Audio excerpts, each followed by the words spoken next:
এখন বাজে হচ্ছে, দাঁড়াও সামনে থেকে দেখাই, এই যে 5টা 28 মতো।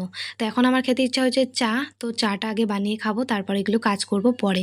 তো চলো আগে চাটা বানিয়ে নিই। তো এখানে কিন্তু আমি চাটা বসিয়ে দিয়েছি, আর এখানে একটু পেঁয়াজ আর লঙ্কা আমি কেটে নিয়েছি। মুড়ি মাখা খেতে ইচ্ছা হচ্ছে, লিকার চায়ের সাথে মুড়ি মাখা খেতে দারুণ লাগে। আমি কিন্তু একা চা খাবো না, ওখানে মা বসে আছে আর ঠাম্মা রয়েছে, আর আমি খাবো। মা দোকানে যাবে, তাই তাড়াতাড়ি করে একটু চা বানিয়ে দিলাম আমি।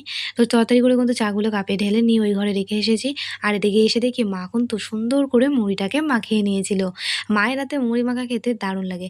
আমি কিন্তু চা সবসময় খাই না, সবাই যদি থাকে তাহলে চা বানাই, সবার সাথে গল্প করতে করতে চা খেতে ভীষণ ভালো লাগে। তো এখানে দেখো মুড়ি মাখা, টোস্ট, বিস্কুট আর গরম গরম লিকার চা ছিল।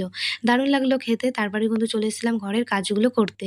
তো এই যে ঘুম থেকে উঠেছিলাম বিকালবেলা, এগুলো তো পড়েই রয়েছে, আবার দেখতে দেখতে সন্ধ্যা হয়ে আসছে, আবার সন্ধ্যা দিতে হবে।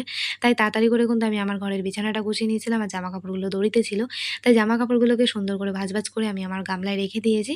আর ঘরের ভেতরগুলোকে এখন সুন্দর করে ঝাঁট দেবো। তার আগে আমি এই জিনিসপত্রগুলো কলে রেখে আসি। এদিকে দেখো মা দোকানে যাবে দেখে কিন্তু ব্যাগটা গুছিয়ে নিয়েছে, তাই মা কিন্তু দোকানেও চলেও গেল। আর আমি এখন ঘরটা সুন্দর করে ঝাঁট দিয়ে নেব। তো ঘরটা ঝাঁট দেওয়া আমার কমপ্লিট হয়েছে কি হয়নি, আমি তারপরে দিয়ে চলে আসলাম কলে। তো সুন্দর করে কিন্তু বাসনগুলোকে এখন মেজে নিয়েছি। দুপুরবেলা যেগুলো খাওয়া দাওয়া করেছিলাম সেই সমস্ত বাসন কিন্তু মাই মেজে নিয়েছিল। আর এখন বিকালবেলা যেগুলো আমরা চা খেয়েছিলাম, তো সেগুলো আমিই মেজে নিয়েছি। তো বাসনপত্রগুলো ঘরে রেখে এসেছি, আর এখন মুখ হাত পাটা ধুয়ে মুছেও বসে পড়েছি চুলটা বাঁধতে। সবসময় চুলের মধ্যে ক্লিপ দিয়ে খোঁপা বাঁধতে বাঁধতে চুলগুলো আমার একদম নষ্ট হয়ে গেছে। এবার আমি ঠিক করেছি চুলগুলো অনেকটাই বড় করব। তো একদম চুলটা বেঁধে এখন একটু ভালোও লাগছে। তো চলো এখন সন্ধ্যা দিতে হবে। তো হাত পা মুখটা ধুয়ে আবার বসে পড়েছি আমি সন্ধ্যা দিতে। তো সারা বাড়িতে কিন্তু এখন আমি ধুনো ঘুরিয়ে নেব। জানো তো সন্ধ্যাবেলায় বাড়িতে ধুনো ঘোরানো ভীষণ ভালো।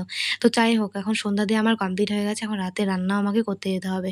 তো সবাই মিলে আমার সাথে একবার বলো রাধে রাধে।